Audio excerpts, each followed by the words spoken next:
Bueno, pues eso, vamos a seguir. A ver si ya estaba. Que a la tercera, o a la cuarta, o a la quinta, o vete tú a saber, irá la vencida.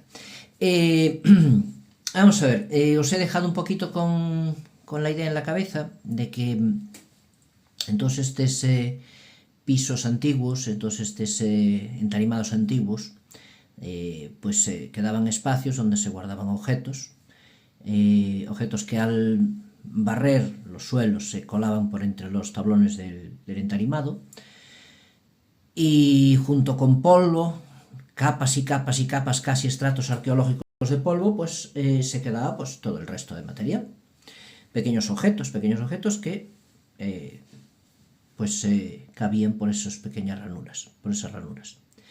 No son solo muchas veces objetos, otras veces nos encontramos cadáveres de ratoncitos. Pero bueno, claro, a veces entraba y no se podía salir.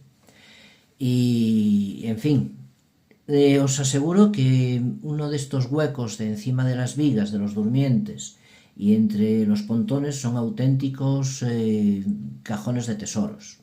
Por eso os decía en el anterior vídeo que si tenéis la ocasión de descomponer o deshacer uno en vuestra casa, pues no barráis simplemente el polvo y los residuos que están allí, porque os vais a encontrar con muchas cosas pequeñitas que os van a ayudar a datar la casa. Hay muchos modos de ponerle fecha a un inmueble. Si vivís dentro de él es mucho más sencillo, porque podréis estar en contacto directo con una serie de cosas que una simple visita o vista desde el exterior no os iban a aportar. Pero en todo caso, aún solo una vista desde la calle os puede dar indicaciones que al final fueron muy interesantes y aportan mucha información.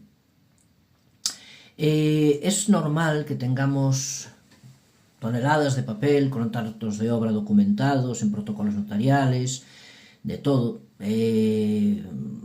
verborrea y páginas de escritos provenientes de la construcción, producidos por la construcción de edificios nobles o edificios importantes, sobre todo los eclesiásticos. Todo edificio donde se conlleva un desembolso importante de dinero, y dinero que no pertenece a una sola persona, sino a varios, como es una comunidad religiosa o un obispado, pues conlleva que se ejecuten todo tipo de contratos, y con ellos pues documentación bastante completa, extensa y detallada de lo que se pretendía hacer y lo que se iba a hacer.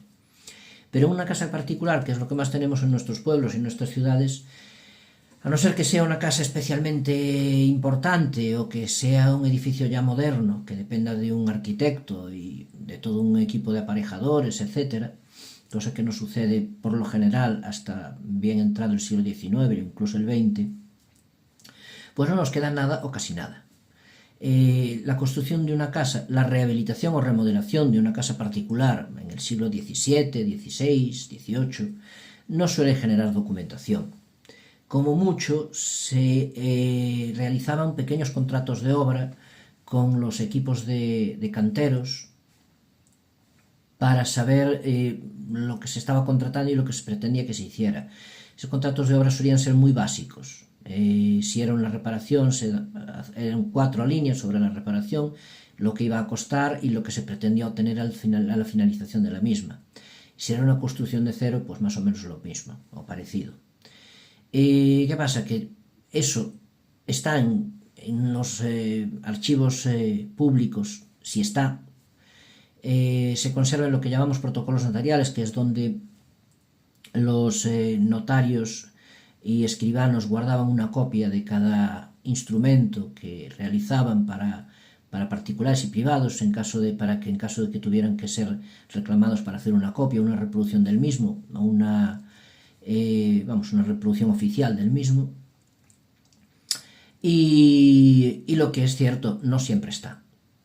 Si la casa es simplemente una casa de vivienda normal de un pueblo, no se hacía nada. El contrato muchas veces era verbal.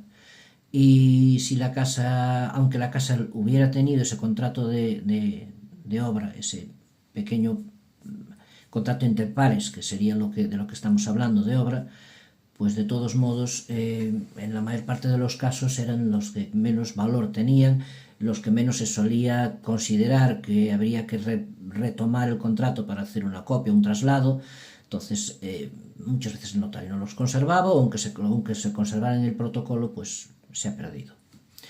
Por eso que intentar rastrear el protocolo correspondiente donde pueda haber algún dato sobre la construcción, rehabilitación, reedificación de este inmueble o de este, como cualquier otro, es francamente difícil.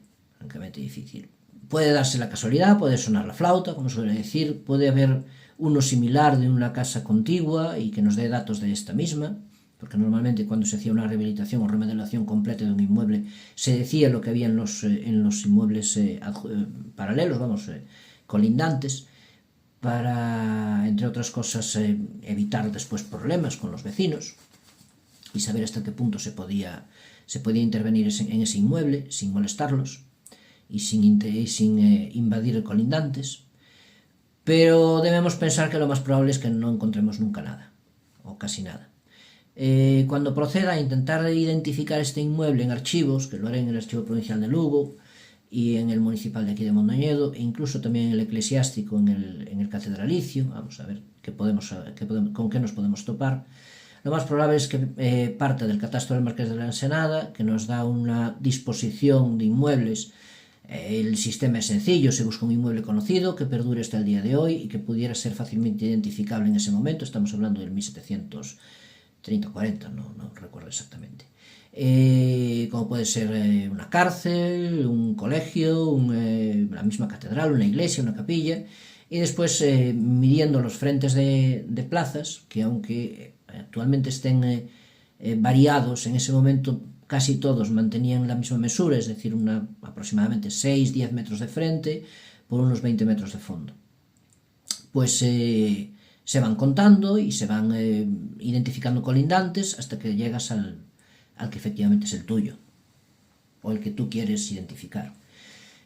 Cuando llegas a ese, probablemente la numeración por la que se aparezca referido no se parezca en nada en la actual, los números de las calles han cambiado 1000 veces.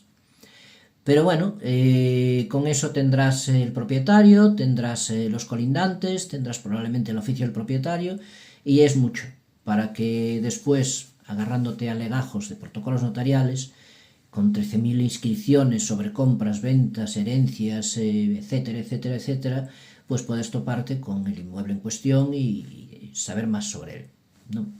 Si tienes la suerte de encontrarte con una partición notarial de bienes, que era muy habitual a la defunción después de una defunción, antes de las herencias, el proceso de herencia de una propiedad, es probable que también te encuentres con la subdivisión interior. Lo que solía hablar de una casa con tantas estancias, tantas salas, tantas alcobas, dispuestas al poniente, al levante. Es información muy rica. E incluso el número de tiendas. Todas estas casas que pertenecen a ciudades o a villas con mucha vida comercial, absolutamente todas, tenían el bajo ocupado por un inmueble público, abierto al público.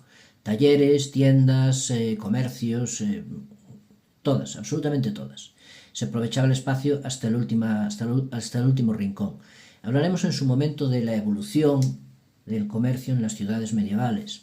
Hablaremos en su momento de cómo la vida que hoy vemos en un casco histórico, prácticamente restringida al turismo y con muchos negocios semicerrados o cerrados, incluso casas abandonadas, de cómo muchos negocios no pueden abrir porque no dan las medidas y porque hoy hay una serie de requisitos imprescindibles para que puedas tener un negocio abierto al público por el espacio en que ocupa, y si ciertas medidas no son las correctas, si no son las suficientes, pues no se te permite. Veremos cómo en aquel momento, hace unos cuantos siglos, en un espacio de 10 metros cuadrados cabían 3 tiendas, perfectamente. Las tiendas daban al pasillo de entrada de la casa con 3 mostradores y a lo mejor pues cada comerciante disponía como taller y como tienda de 4 o 5 metros cuadrados, un pequeño cubículo donde colocar su mesa de trabajo y un pequeño tablón que daría al pasillo de entrada de la casa y se abriría con unos balcones o unas tablas corredizas para atender al público, y con suerte, si era el que tenía la tienda más hacia el exterior de la entrada de la casa, pues disponía de un poco de escaparate. No siempre sucedía. Los otros, el escaparate era interior y no pasaba nada. Bueno, es una optimización del espacio que hoy no tenemos. Hoy, aún esas 3 tiendas que ocupan esos 10 metros cuadrados, que como hablamos, 2, 3, 4, 5 metros cuadrados cada una, ni siquiera unidas te habrían dado permiso para abrir una tienda. Tendrías que ampliar bastante más el espacio y en muchos casos no es posible. De ahí que muchos locales comerciales en cascos históricos son francamente inoperantes, es decir, no se podrían recuperar como espacio para negocio en la actualidad. Algo que yo personalmente no veo del todo bien.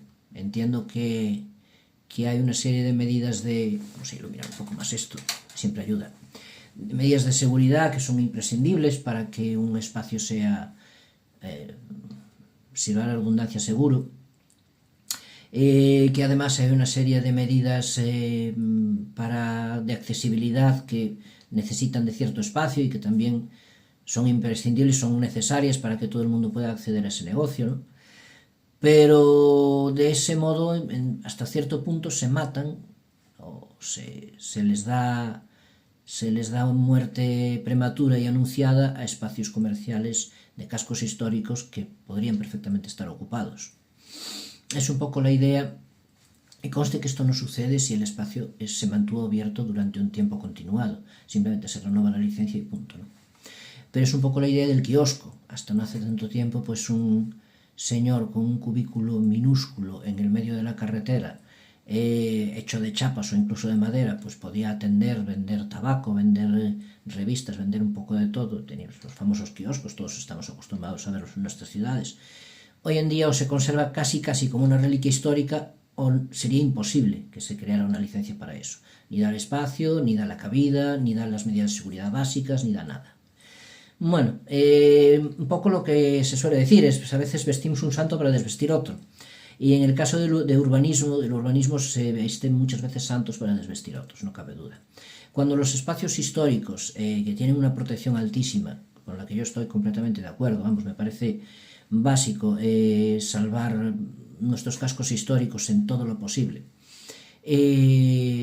conlleva esa protección que prácticamente en algunos casos no se puede tocar a casi nada de tu inmueble cuando decides reformarlo. Sin embargo, pues lo básico, que es que también esa utilidad que en su momento había tenido se mantenga, pues eso no puede ser. Entonces, no sé, eso os lo dejo a quien quiera que vea este apunte, que opine o que haga lo que mejor le parezca. Yo no soy arquitecto, soy un simple historiador del arte, veo las cosas desde una visión muy humana y de lo que me gustaría que fuera. Estoy seguro que hay 1000 motivos para que no se pueda permitir ocupar espacios tan mínimos con un negocio. Pero bueno, nuestras ciudades, las ciudades que recordamos, los que ya tenemos una edad, pues llenas de negocios pequeñísimos, de aquella típica joyería de barrio, relojería donde cabía el relojero y poco más, pues bueno, se están perdiendo porque las normativas urbanísticas actuales no lo permiten. Y si ese negocio por un casual pierde su propietario, cierra, pierde la licencia de ocupación y de utilidad y utilización, pues no se puede renovar para una nueva, es lo que hay. Bueno, no pretendo que esto sea para nada una polémica, simplemente pues no sé, dejar ahí una nota suelta y que también quien lo lea, pues, o quien lo escuche, mejor dicho, quien se plantee que cómo se puede, comentadlo si queréis, cómo se pueden o cómo os gustaría que se recuperaran esos cascos históricos, se mantuvieran vivos, porque no todo va a ser turismo, que está muy bien, pero hay ciertos elementos que pertenecen a la esencia de la ciudad, a la esencia del urbano, que llevan siendo así pues los últimos, bueno, cuando son ciudades de origen romano como la nuestra, estoy completamente seguro que los últimos 2000 años. Y que, bueno, quizás se debería hacer una excepción. Bueno, ya no me enrollo, porque yo si me enrollo no paro.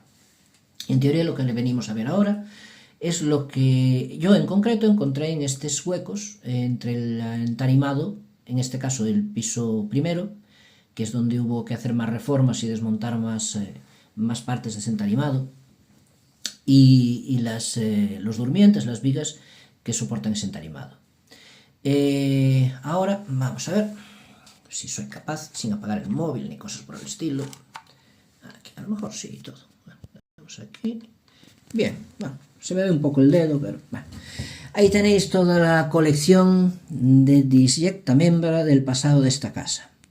Este montón de objetos pequeñitos estuvieron guardados entre las tablas del pavimento del primer piso y la viga, el durmiente principal, o los durmientes, porque aparecieron en varias partes, durante cuando menos más de 200 años, teniendo en cuenta que hay fósiles directores entre ellos.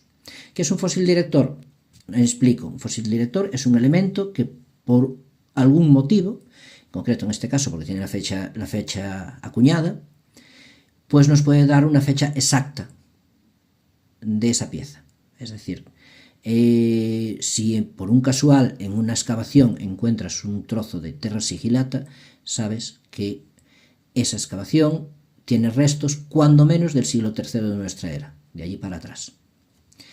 Si encuentras en un punto concreto, ya estábamos hablando de arqueología y de arqueología del mundo antiguo y alta edad media, si encuentras en un punto concreto, estaba hablando ahora de, entre comillas, arqueología contemporánea, una moneda del 1818, dando un margen adelante y hacia atrás, porque las monedas tienen una fecha de acuñación y duran un tiempo, es decir, no desaparecen en el momento.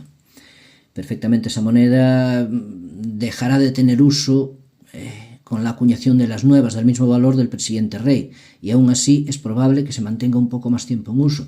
Ahí tenemos que mirar varias cosas: el estado de conservación, si la moneda está muy rodada o muy poco rodada, si está prácticamente impoluta, flor de cuño, si está nueva, esa moneda se perdió al poco tiempo de ser acuñada. Pero en todo caso sí, nos da una fecha aproximada, unos años para adelante, de cuándo se perdió esa moneda. Pero obviamente para atrás no. Si la moneda tiene una fecha de 1818, pues antes de 1818 esa moneda no se perdió. No quiere decir que ese entarimado, en este caso de lo que estamos hablando, no sea anterior, porque puede haber monedas anteriores que nosotros no hemos encontrado. Bueno, vamos adelante y vamos a dejar un poco el rollo. Primero, lo que nos esperaríamos más fácil de ver en un caso de estos. Botones. Hay una pequeña colección y una pequeña muestra de botones, muy curiosa, no demasiado nutrida, pero bueno, no está mal, que nos indican diferentes fechas. Es curioso este en concreto. Yo creo que es un botón de comunión. No sabría decir al 100% si puede o no ser un botón militar, pero no creo. Por el aspecto, en este caso no lo he limpiado. Yo soy bastante partidario de limpiar las piezas, aunque eso conlleve que mucha gente se me eche encima aquí. Pero bueno, lo de la pátina no lo llevo muy allá, solo en algunas cosas, pero en la mayor parte de ellas, cuando retirar la pátina no significa retirar los detalles, que a veces pasan, pues me gusta dejar las piezas limpias. No son piezas que tengan un valor especial, aunque se les retire la pátina, así que tampoco pasaría nada. Pero en este caso me da la sensación que al tener un cuerpo de hierro por detrás, no veo ninguna letra, es muy probable que sea un botón de un traje de comunión. Estaríamos hablando de principios del siglo XX, hasta los años 40 o 50. Después hay más botones de nácar, en concreto este y este, son dos botones de nácar, este creo que también. Estoy manejando con la cámara y al mismo tiempo intentando ver, por eso que si me pierdo un poco, me perdonáis. Qué remedio. Aquí tenemos otro que es datable también. A ver si se enfoca esto. A ver. El botón pone Mode de París. Estos botones en concreto son muy comunes a finales del 19 en España. No os voy a contar mucho más porque tampoco hay mucho más que contar. Son botones franceses, efectivamente, como pone en el relieve son de guatapercha, que es un tipo de caucho endurecido, un antepasado lejano de los plásticos. Muy común, se utilizó para muchísimas cosas. Se utilizó para hacer marquitos de decoración, para hacer tapas de libros, de devocionarios, bueno, tendremos oportunidad, porque vamos a hablar mucho de antigüedades también en este canalcillo que nos estamos montando, pero tendremos oportunidad de hablar también del uso de la guatapercha, de algunas joyitas que se encuentran en las casas que son espectaculares y que la gente piensa que son azabache, y realmente es, como lo llaman los ingleses, plástico vulcanizado, caucho vulcanizado, perdón, pues eso, caucho vulcanizado, o guatapercha, que es similar. Y tendremos oportunidad de definir lo que son las dos cosas, no es exactamente lo mismo. Estos son de nácar. Aquí hay uno de cristal, este no es, no me acuerdo cuál es este. Este es de cristal. Y este, no sé si lo veis, da la sensación de que es una especie de cristal, pero forrado de quizá seda.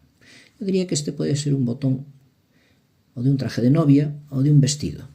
Y vestidos blancos, pues tampoco es que se vieran tantos. Bueno, es nuestra pequeña colección de botones, no tienen especial interés y no nos indican tampoco demasiados datos. Simplemente que sí, que aquí se perdieron botones de prendas que eran perfectamente del siglo XIX, que menos, una casa que tiene varios siglos. También me pareció esto, curioso que se les escapara, porque esto es una peineta pequeñita, probablemente de estas que utilizaban las mujeres para ayudar a hacerse los moños. Es de celuloide, como veis aquí está un poco mordida, el celuloide le encanta a los ratones y a muchos otros bichitos, porque no nos olvidemos que tiene base de celulosa.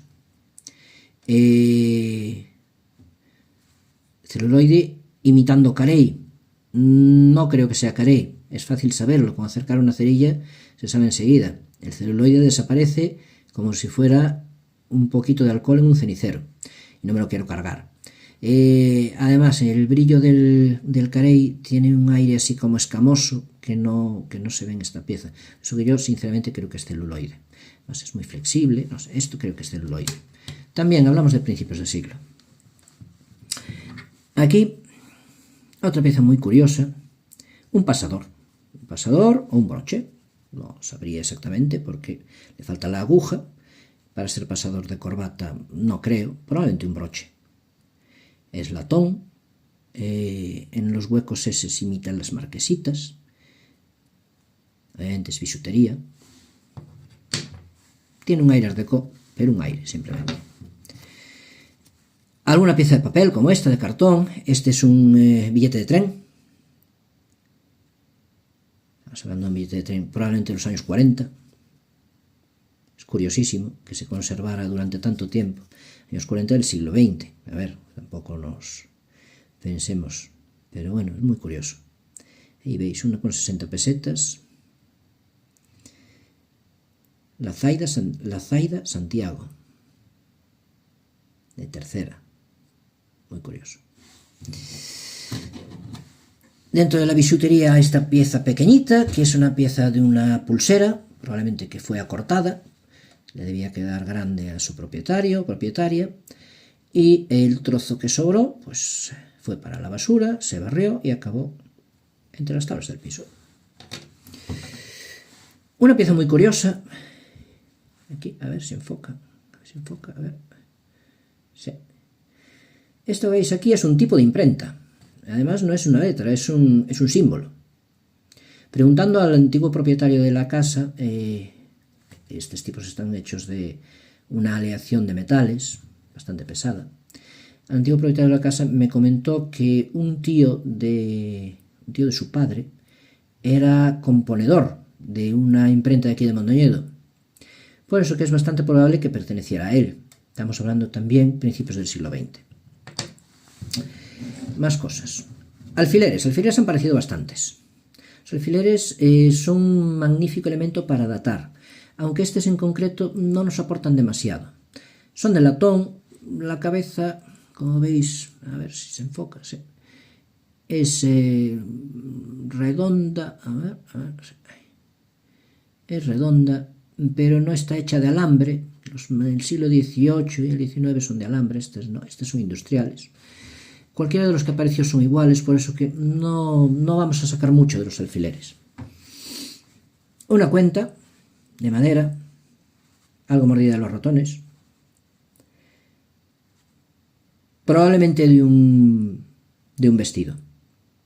Solían ir forradas después de hilos de seda y colgaban adornando pues una capelina a modo de velorio. Veremos prendas antiguas también, y llegado el momento también veremos estas cuentas utilizadas. A ver si no se me escapa nada, porque esta mesa, como toda la casa, va cuesta abajo. Canicas. Canicas tenemos 3, que después de enseñarlas las voy a pasar automáticamente a la caja, porque estas sí que van a rodar y llegarán hasta la casa del vecino. Esta es de metal. La verdad es que no lo sé. No me decidí a ponerme a rascar en ella. Pero yo diría que es de plomo. No pesa mucho para ser plomo. Pudiera ser incluso un perdigón. Estas sí que son canicas. Estas son de barro, muy típicas del siglo XIX, principios del XX. Mucho. Muy abundantes. Probablemente el niño que las perdió jugó con otras mayores, más decoradas, de cristal alemán, las que llaman ojos de gato, etcétera, etcétera. Eran comunes. Pero estas eran las únicas que tenían el tamaño lo suficientemente pequeño para que se les hubiera perdido entre las tablas del piso. Imaginaos quién sería hace pues 100 años que no creo que aquí le dejaran jugar al guá como jugábamos nosotros de pequeños, ni mucho menos, jugar a las canicas en el suelo, pero que se le rompió la bolsa con sus juguetes, las canicas cayeron, rodaron y acabaron perdidas para siempre, hasta que las encontramos nosotros. Un vial de medicina. Estos viales son muy comunes durante todo el siglo XIX, incluso el XX. Este no es soplado a mano, es industrial por el tipo de borde que tiene. Hablaremos de botellas también, es un tema que me encanta porque en Estados Unidos se está poniendo muy de moda la caza y captura de botellas antiguas, en muladares y en basureros. Y aquí pues no nos fijamos mucho en eso, cuando detrás de cada botella hay una interesantísima industria cristalera, que muchas veces hasta es local. A ver, aparecieron también varias fichas de juego. Todas estas. Un juego muy, muy típico durante todo el siglo XX. Incluso también un poco el XIX, no tanto, pero a principios del XX se ve de manera muy común. El bingo. Fichas de bingo. Fichas de bingo, estas con numeración y estas lisas, puede que la numeración la tuvieran en papel. Lo que más me está preocupando antes de que se pierdan, lo voy a enseñar ya. 2 cuentas de collar, de cristal. Datación incierta, francamente. Un taco de cartucho de escopeta.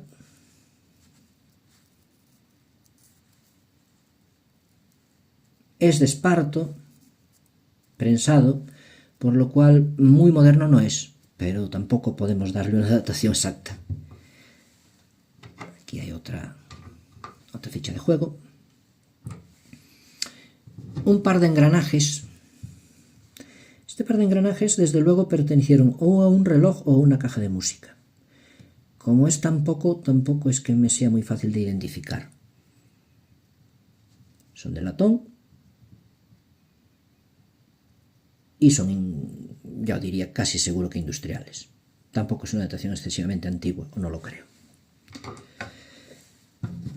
Aquí tenéis otra ficha de juego también. Un botón de cuello. Esto cuando nos metamos un poco en la ropa antigua y en las vestimentas antiguas, que sé que os va a encantar, pero bueno, dadme un tiempo porque tengo que tener un sitio donde poder enseñarlas. Hablaremos mucho de bisutería que se utilizaba todos los días para llevar con lo que vamos, bisutería imprescindible, desde la chantelaine para las mujeres hasta los botones con muletilla o como esto, que sería un botón de cuello.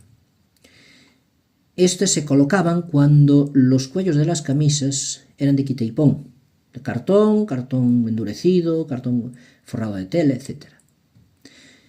Tanto cuellos como puños. Y las camisas solían ir sin cuello concreto, se llevaban lo que se llama cuello mau, o se llama un hoy cuello mau, o cuello de cinta, y sobre él se colocaban unos cuellos altos, cerrados, rígidos, de cartón, que se podían lavar con un paño húmedo, porque llevaban normalmente un poquito de forro de tela, y cuando se ensuciaban se tiraban y se compraban más, eran piezas baratas. Y para que no se abriera, iban atravesados de estos pequeños elementos de bisutería. Los había más lujosos y menos. Este es de latón. No es de los menos lujosos, los he visto más pobres. Es muy bonito y está muy bien conservado. Una pieza que me encanta. Un botón de cuello. He dejado estos dos botones aparte del resto por su peculiaridad. Aquí tenéis uno de casi seguro marfil. Habría que someterla a mejor y mayor limpieza, pero yo creo que es marfil. Casi seguro. Básicamente porque he visto más que no habían sufrido el paso de los años tanto como este, y donde se podía distinguir bastante mejor la veta del marfil. El marfil sabéis que tiene una veta parecida a la de la madera, que no tiene el hueso lleva una especie de punteado, que es por donde van las venas. Aún me cuesta asegurarlo, pero yo diría que marfil. Tampoco pasaría nada porque fuera hueso. En todo caso, el hueso también es un poco más pesado, este es bastante ligero. Estamos hablando de una pieza también del siglo XIX. Y un botón de hueso. Este se ve claramente. Si consiguiera acercarlo lo suficiente, veríais los poros. No sé si llegáis a verlos. Yo diría que no. Que no da para tanto la cámara. Mejoraré de cámara algún día también. Esto va por paso a paso. Un botón de hueso. Siglo XIX también. Estos botones incluso pueden ser un poco anteriores al XIX. Una cosa muy curiosa. Os pondré una foto en el Instagram para que sepáis lo que es, porque aún no sé adjuntar fotos a los vídeos, aún no sé editar. Vaya, hombre, entonces menos aún adjuntar fotos. Un biberón, o mejor dicho, el anillo de un biberón. Durante todo el siglo XIX, después creo que se inventó en torno a 1860, se inventaron una especie de biberones que no duraron demasiado, a finales del XIX ya habían desaparecido, donde la leche, normalmente leche de vaca, o leche extraída por pompas a las mujeres, leche materna también se usaba, se depositaba y el niño la bebía a través de una cánula de goma terminada en un chupete, una mamilla de goma. Esa mamilla de goma, para que el niño no tragara toda la mamilla para adelante y la cánula incluido, pues llevaba unos pequeños arillos, que eran estos arillos, son los arillos del chupete, del biberón. ¿Qué pasó con estos biberones? ¿Por qué tuvieron esta muerte tan prematura? ¿O duraron tan poco? Cuando, a simple vista, tal y como os lo describe, cuando veáis en las fotos, pues parece que son cómodos, aunque serían bastante cómodos, pues el niño podía llevar el recipiente con la leche en un punto y la cánula de goma iba dispuesta hasta su boca y había cierta movilidad, no es como los biberones de ahora que están todo en la misma pieza. Pues porque a la hora de esterilizarlos, ya en ese momento se sabía que para los niños había que cuidar la limpieza de los utensilios que utilizaban para comer, sobre todo para los bebés. El frasco de cristal era fácil hervirlo, e incluso lo que es la mamilla, pero la cánula de goma no. Entonces, era una goma, no era el caucho actual, se deterioraba con el calor al hervirlo. Entonces, pues no se desinfectaba correctamente y muchos niños murieron por enfermedades gastrointestinales provocadas por las bacterias que se acumulaban en estas cánulas de gomas. Fueron auténticos asesinos de niños. Sí, sí. Así los llaman muchos de los que ahora mismo estudian el tema de las botellas, que es, ya os digo, un tema muy interesante. Y esto, pues, es el arillo de un chupete, de un biberón, perdón. Esto, seguro, entre 1850 y 1880. Y además, de uso, hay piezas que se pueden perder a través de los años, como una pieza de bisutería, queda guardada en un cajón 20, 30, 40 años, al final acaba en el suelo y se pierde. pero estas eran piezas de uso cotidiano, es decir, se pierden poco más el poco tiempo de que rompe la pieza. El niño se le cae el biberón, se rompe, aquello lo machacan, lo pisan y se pierde. Tiene una durabilidad, no queda en un cajón 100 años guardado. Tiene una durabilidad corta, entonces es bastante razonable que tenga poco margen de época. Bastantes conchas de de moluscos, llevadas por ratones casi seguro. Y lo más curioso, las monedas, cuando menos lo que nos aporta más información. Vamos a empezar por las más modernas y acabar en lo que es para nosotros la joya de la corona y lo que no sabemos lo que es, así directamente. Las más modernas serían estas dos. Me he permitido el detalle de dejar una sin limpiar, para que veáis que a veces las pátinas son útiles y otras veces pues lo único que hacen es impedirnos la lectura de la pieza. 5 pesetas, 1957, aquí no podemos ver la estrella por la roña, por el óxido. Como vemos está impecable, incluso tiene brillo espejo en las partes donde no se ha oxidado, por lo cual se perdió al muy poco tiempo de ser acuñada. Otras 5 pesetas, aquí sí que se ve perfectamente la estrella, a ver si consigo que se enfoque. Están perfectas, como veis, estas las he limpiado. Solo ha quedado ahí una pequeña marca de óxido de cobre. Sabéis que estas monedas son hechas de cuproníquel, entonces oxidan en verde. Pues está un poco más deteriorada y ahí pues no fue posible conseguir este resultado, pero como veis se perdieron al poco de ser acuñadas. Esta en concreto es del 58. No creo que veáis la estrella porque es muy pequeñita y la cámara no tiene mucha calidad, pero me pido que me creáis, es del 58. Por eso que se perdió probablemente en el 58. Más monedas. Moneda de 10 céntimos del gobierno provisional, 1870. ¿Qué pasa con estas monedas? Estas monedas son un peligro. Es lo que llamamos la perra gorda y la perra chica. No tiene valor actual ninguno, además esta está prácticamente en estado chapa, completamente gastada. Además, estas monedas dejaron de ser de curso legal en el 1874. Pero al ser tan similares a las que entraron después, mantuvieron uso durante la Guerra Civil, incluso ya en el siglo XX, se utilizaron como pesos para balanzas durante muchísimo tiempo y al estar tan desgastada, esta no podemos saber cuándo se perdió. Es prácticamente imposible. Pudo ser una moneda que se utilizó como peso en una balanza. Estas monedas ponían el número de piezas que venía, la moneda ponía el número de piezas que venía en el kilo de monedas, entonces sabías el peso exacto de la moneda.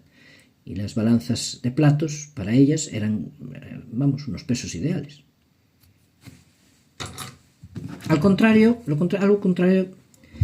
bien distinto sucede con esta. Esta es una moneda igual, solo que de 5 céntimos. Como veis, lo pone arriba, 200 piezas en kilogramo. ¿Lo veis?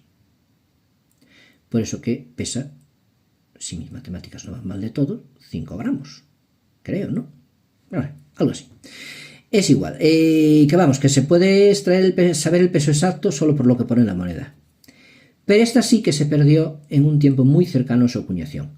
Veis el estado de conservación en que está. Está perfecta. Perfecta. He visto pocas monedas como esta, que suelen estar gastadísimas, en este estado. Y teniendo en cuenta que estas monedas se acuñaron hasta el 1871, esta moneda se perdió en 1870-71.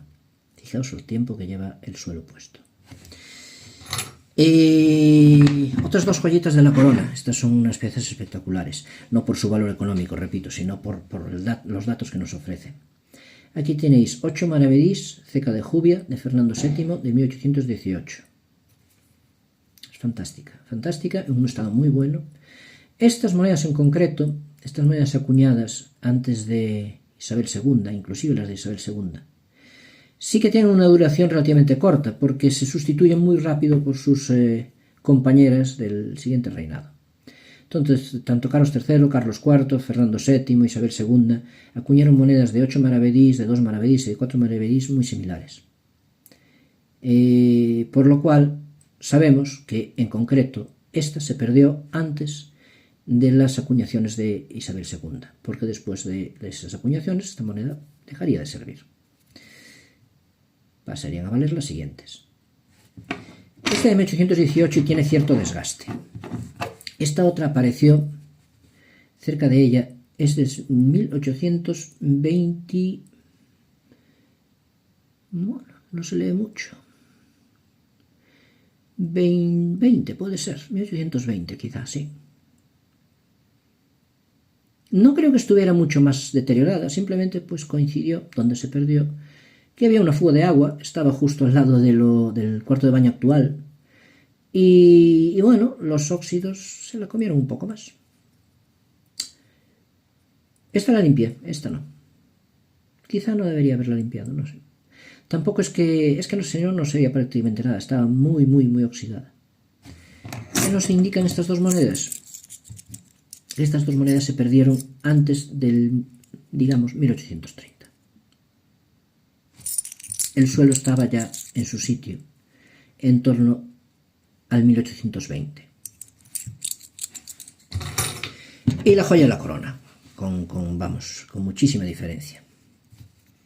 Esta es una moneda acuñada a martillo. Esta moneda me trajo por la calle de la amargura a mí y a varios compañeros míos numismáticos bastante tiempo. Estaba también en uno de esos huecos debajo de uno de los durmientes y justo encima de un muro trasdosado que después ya conoceremos conforme la casa se vaya librando y pueda filmar un poco mejor, porque aún está todo muy en obras. Os explicaré dónde apareció.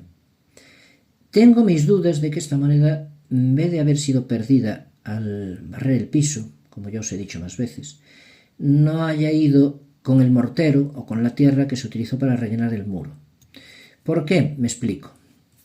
Esta moneda nos costó bastante saber lo que era. Básicamente nadie concebía saber lo que era. Aún así, dejo aquí la posibilidad de que cualquiera que se le pueda ocurrir algo que no sea lo que voy a decir yo ahora, adelante. Porque yo tampoco, con la ayuda de compañeros numismáticos, varios, pude saber exactamente qué moneda era. Pero bueno, lo que sí pudimos saber es que es una moneda árabe. Moneda árabe acuñada a martillo. Lo que veis por aquí son líneas de texto. Parece que tiene lo mismo en las dos caras. Incluiré después en el Instagram alguna foto de monedas algo similares. Estaríamos hablando de una moneda de en torno al siglo XII. Por eso me extraña tanto que se haya perdido por el método que os había estado explicando. Eso lo veo casi imposible. Esta casa, aunque pueda datar de esa época, que no me extrañaría, lo que está hoy levantado, no. Lo que está hoy levantado es algo moderno, del siglo XVII. Bueno, y aunque hubieran sustituido la fachada, que muchas veces sucedía, porque las fachadas solían ser de material ligero y tenían volados hacia la calle, y eso llegó un momento en que se prohibió por ordenanza municipal, que hubieran sustituido la fachada y hubieran construido una de piedra, como es la actual. Los interiores no creo, me puedo equivocar, que sean muy anteriores al siglo XVI. Esta moneda sería del siglo XII. Por eso tengo, y teniendo en cuenta lo ligera que es, lo poca cosa que es, porque es muy poquita cosa, es muy ligerita, muy fina, ¿veis? Casi parece una cuchilla. Creo sinceramente que probablemente se perdió en la tierra fue recogida para hacer relleno en los muros se rellenaban básicamente con tierra, y fue con ese relleno. A lo mejor me equivoco. La duda es la base de la investigación y sobre todo de los descubrimientos acertados. El que piensa que acierta la primera cosa que se le pasa por la cabeza, casi seguro que se está equivocando. El que duda constantemente, pues es muy probable que acierte, tarde o temprano. De todos modos, es una pieza espectacular. Espectacular por varios motivos. Por eso, porque tiene una antigüedad muy grande. Estamos hablando del siglo XII. Probablemente venga de las huertas que estarían detrás de esta casa cuando aún las había. Hoy ya no. Y es árabe, es decir, aquí en el norte de Lugo, en Galicia, es muy habitual que encontremos monedas portuguesas, hay montones, monedas obviamente castellanas del Reino de Castilla y León, cuantas se quiera, es muy habituales, pero monedas árabes no. Diría que en Mondoñedo es la primera que aparece, y diría que en todo el entorno de la amarilla lucense, si no la única, de las pocas. ¿Que pinta una moneda árabe aquí? Pues es sencillo. Esta es una ciudad comercial que nunca dejó de serlo. Estaba en una ruta de comunicación principal entre la costa y el interior, entre Galicia y Castilla. Fue camino de Santiago. Tuvo barrios de contadores, barrios de comerciantes, probablemente barrios judíos, es muy probable. Aunque lo que está justo detrás de mi casa, de nuestra casa, pues se le llama barrio judío, esa tradición popular se le llama así. Sinceramente yo creo que ese nombre, esa nomenclatura es bastante tardía, puede ser de los años 60 o 70 del 19, cuando empezaron a buscarse elementos en las ciudades medievales que pudieran ser un poco chocantes o significativos o turísticos. Antes pues se conocía como Calechón de Leña, el callejón de la leña. Probablemente donde se acumulaba la leña para que los vecinos pudieran ir a comprarla para sus casas. En Santiago hay uno igual, no sé si conocéis a Plaza do Toural. Plaza do Toural en Santiago no es que hubiera toros, es que es donde se depositaban los toros de leña, los trozos de leña, para que también los vecinos fueran a ella y la compraran cuando lo necesitaban. En concreto ese topónimo tiene bastante más sentido que barrio judío. Barrio judío supongo que fue un invento para hacer un poquito más atractivo los espacios de Mondoñedo. Además he colgado una foto en Instagram y os lo enseñaré con detalle en otro momento. Tiene un par de elementos medievales muy bonitos del siglo XII, incluso quizá algo más antiguos, y eso lo hace muy atractivo, ¿no? Entonces y hace que dé cierta sensación a barrio medieval, pues lo llamamos barrio judío y ya está. Pero que hubiera una pequeña comunidad árabe, pues no es extraño. La subo en toda la península. Y que quedara esta huella en este estado tan magnífico, y que apareciera entre los muros de una casa, pues es fascinante. Dejo abierta en todo caso todo tipo de opiniones sobre qué puede ser. A lo mejor ahora nos encontramos alguien que ve el vídeo y que es un numismático experto y abrimos debate, ojalá, porque de este debate salga otra opinión distinta. Lo que sí, ahí casi puedo asegurar que es anterior al siglo XVII, que es una moneda acuñada a martillo. Eso a partir del siglo XVII se acaba, el XVIII queda muy poca cosa, y siglo XVII mínimo. Es impresionante.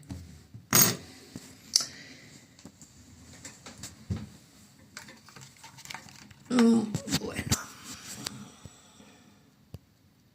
Y vamos a ir terminando. Lo cojo ya aquí en la mano porque no sé la que puedo armar. Estoy tan poco acostumbrado a estos chismes que puedo armar una muy gorda.